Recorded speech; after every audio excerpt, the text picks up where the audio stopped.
আসসালামু আলাইকুম, hello everyone. আমার হাতে দেখছেন বাঁধাকপি কুচানো। কি মনে করেছেন যে আমি বাঁধাকপি কুচিয়ে ডিপ ফ্রিজে রেখেছি? না, আমি বাঁধাকপি কুচিয়ে ডিপ ফ্রিজে রাখিনি, ডিপ ফ্রিজ থেকে বের করে বাঁধাকপি কুচিয়েছি।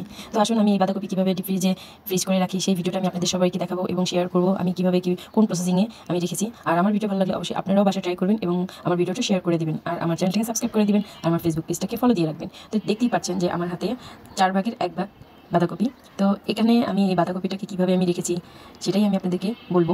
আমার ভিডিওটা সম্পূর্ণ দেখুন। তো প্রায় 15-20 দিন আগে আমি বাজারে গিয়েছিলাম, সেখান থেকে আমি যেহেতু সস্তায় বাঁধাকপি পেয়েছি, 2টা বাঁধাকপি, বড় বড় বাঁধাকপি ছিল এখানে। তো 2টা বাঁধাকপি আমি 50 টাকা দিয়ে নিয়ে আসছি, আর সাথে নিয়ে আসছি 1 মুঠা ধনেপাতা। আমি ধনেপাতাও কীভাবে ফ্রিজ করে রাখবো সেটা দেখতে হলে অবশ্যই আমার চ্যানেলে আপনারা সাবস্ক্রাইব করে রাখতে হবে। তো আসুন আমি বাঁধাকপিটাকে কীভাবে আমি ডিপ ফ্রিজ করলাম সেটাই আমি আপনাদেরকে বলছি। আপনারাও বাসায় এইভাবে ট্রাই করবেন, দেখবেন আপনারা বাঁধাকপি টাটকা খাচ্ছেন, এটাই মনে হবে যে আজকে বাজার থেকে এনে আজকে আমি রান্না করে খেলাম। তো যাই হোক, এখন দেখতে পাচ্ছেন যে আমি বাঁধাকপির মোটা পাতাগুলো আমি ছাড়িয়ে নিচ্ছি। যেহেতু আমার হাতে কাপা কাপা লাগছে ভিডিওটা দেখতে, আমি এক হাতে ভিডিও ধরেছি, আর এক হাত দিয়ে আমি পরিষ্কার করে নিচ্ছি, কারণ আমার হেল্পিং হ্যান্ড নেই। আর পাশাপাশি আমার ছেলেরাও বাসায় নেই, সম্পূর্ণ কাজ আমার একাই করতে হচ্ছে, আর অলরেডি লেট হয়ে যাবে, সেজন্য আমি একাই করছি। তো অনেকটা দেরি হয়ে গেছে এমনিতেই আমার ভিডিওটা আপডেট দেওয়ার জন্য, কারণ আমি এতদিন ঘরে নানান কাজ থাকে, নানান কাজে ব্যস্ততার ভিতরে থাকতে হয়, যার কারণে আমি একটার পর একটা ভিডিও যে রেডি করবো সেই সুযোগও আমি পাইনি। আমার মোবাইলে অলরেডি অনেক ভিডিও জমে আছে, ইনশাল্লাহ আমি এক এক করে সবই আমি আপনাদের সাথে শেয়ার করবো। তো আপনারা আমার সম্পূর্ণ ভিডিওটা দেখুন, আর কেমন হয়েছে অবশ্যই আমাকে কমেন্টসে জানাবেন। তো আপনারা দেখতে পেলেন যে আমি বাঁধাকপিটা 4টা টুকরা করেছি। 4টা টুকরা করে প্রথমে বলে নিচ্ছি, আমি বাঁধাকপিটা কিন্তু ফার্স্টে পাতা ছাড়িয়ে আমি ধুয়ে নিয়েছিলাম একবার,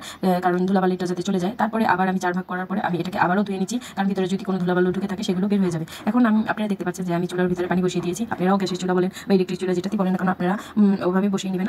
আধা পাতিলা পানি বসাবেন। আপনারা চাইলে পুরো বাঁধাকপি 4 পিস একসাথে আপনারা সিদ্ধ করতে পারবেন। তো আমার যেহেতু ইলেকট্রিক চুলা, আমার এই চুলাতে যতটুকু ওয়েট সেই অনুযায়ী আমি পাতিল বসিয়েছি, আর পাতিলের ভিতরে আমার আধা পাতিলা পানি ছিল, তাই পানিটা বলক দেওয়ার আগ পর্যন্ত আমার ওয়েট করতে হবে। আপনারাও ওইভাবে পানিটা বলক দেওয়ার আগ পর্যন্ত অপেক্ষা করবেন। অপেক্ষা করার পর যখন দেখবেন যে পানিটা বলক চলে আসছে, ঠিক তখনই আপনারা বাঁধাকপিটা ছেড়ে দেবেন। তো বাঁধাকপিটা ছেড়ে দেওয়ার পরে ঠিক বলক দিয়ে আসবে যখন, তখন একটু ঘুরিয়ে ফিরিয়ে নাড়াচাড়া দিয়ে এটাকে এদিক সেদিক করে সিদ্ধ করে নেবেন। বেশি না, হাই স্টুলে 5 মিনিটও মনে হয় লাগে না। তো আপনারা এভাবে করে ঘুরিয়ে ফিরিয়ে সিদ্ধ করেন। যখনই আপনারা দেখতে পাবেন যে বাঁধাকপির পাতাগুলো একটু ছাড়িয়ে আসছে, ঠিক তখনই আপনারা আস্তে আস্তে করে এই বাঁধাকপিটা একটা চালনির ভিতরে উঠিয়ে নেবেন। প্লাস্টিকের চালনিতে বা আপনারা স্টিলের চালনি যেটাতেই হোক না কেন, আপনারা আপনাদের সুবিধা মতো উঠিয়ে নেবেন। নিয়ে উপর করে রাখবেন যাতে ভিতরে পানিটা বের হয়ে যায়। এভাবে করে আমি 4টা বাঁধাকপি তুলে নিয়েছি।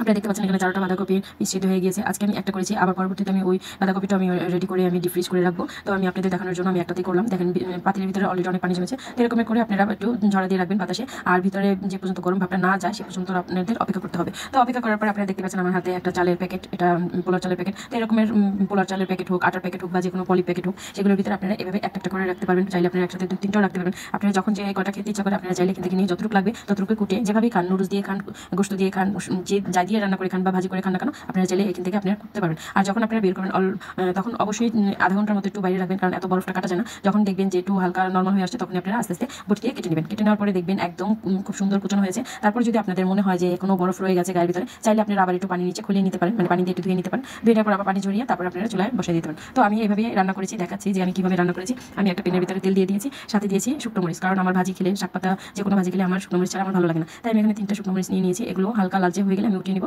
উঠিয়ে নেওয়ার পর আমি এগুলোতে পেঁয়াজ দিয়ে দিব। পরিমাণ মতো পেঁয়াজ দিব। পেঁয়াজটা যখন হালকা বাদামি কালার চলে আসবে, তখনই আমি এটার উপরে আমি সেই বাঁধাকপিগুলো ছেড়ে দেবো এবং পরিমাণ মতো লবণ দিয়ে দেবো, সাথে দিয়ে দেবো কাঁচামরিচ। যে যতটুকু ঝাল খায় সেই অনুযায়ী কাঁচামরিচটা দিয়ে দেবেন। এভাবে খোলামেলাভাবে নাড়তে হবে, কোনো ঢেকে রাখা যাবে না, তাহলে একদম গলে হালুয়া হয়ে যাবে। তো সেক্ষেত্রে আপনারা এভাবে খোলামেলা করে নাড়াচাড়া দিবেন। নাড়াচাড়া দেখতে পাচ্ছেন যে আমার কড়াইতে কোনো ধরনের পানি নেই, একদম শুকনো শুকনো হয়েছে, আর খুব সুন্দর সতেজ রয়েছে ভাজিটা। তো আশা করছি আমার ভিডিওটা ভালো লাগছে। আপনারাও এভাবে বাসায় ট্রাই করবেন, এভাবে ফ্রিজ করে রাখবেন, বছরের পর বছর আপনারা খেতে পারবেন। আর আমার ভিডিওটা কেমন হয়েছে অবশ্যই আমাকে কমেন্টে জানাবেন, আর আমার ভিডিওটা অবশ্যই শেয়ার করে দিবেন যাতে অন্যেরও উপকার হয়। সবাই ভালো থাকুন, সুস্থ থাকুন, নিরাপদে থাকবেন। আল্লাহ হাফেজ, আসসালামু আলাইকুম।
তো এভাবে জালি বলের ভিতরে আপনারা সাবধানে উঠিয়ে নেবেন। আর অবশ্যই জালির নিচে আপনারা একটা পাত্র রাখবেন যাতে পানিটা ঝরে পড়ে।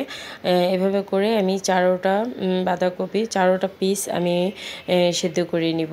দেখতেই পাচ্ছেন যে আমি কিভাবে এটাকে উঠিয়েছি, কোনো জয়েন্ট কিন্তু ছুটে যায়নি, কারণ ওই যে মাঝখানে যে বাঁধাকপির যে মোথাটা থাকে ওটার জন্য কিন্তু বাঁধাকপি খুলে যায়নি। এখন আমি এটাকে এভাবে করে আমি এক এক করে 4টা পিস আমি সেদ্ধ করে নিয়েছি, দেখতেই পাচ্ছেন। তো আমি এভাবে করে বাতাসে রেখে দেব অনেকটা সময়, যে পর্যন্ত ভিতরটা ঠান্ডা না হয়। যখন আপনারা বুঝতে পারবেন যে ভিতরটা ঠান্ডা হয়ে গেছে, ভিতর থেকে কোনো ধরনের গরম ভাব আসতেছে না, তাহলে বুঝতে হবে যে এটা অলরেডি পুরোটাই ঠান্ডা হয়ে গেছে।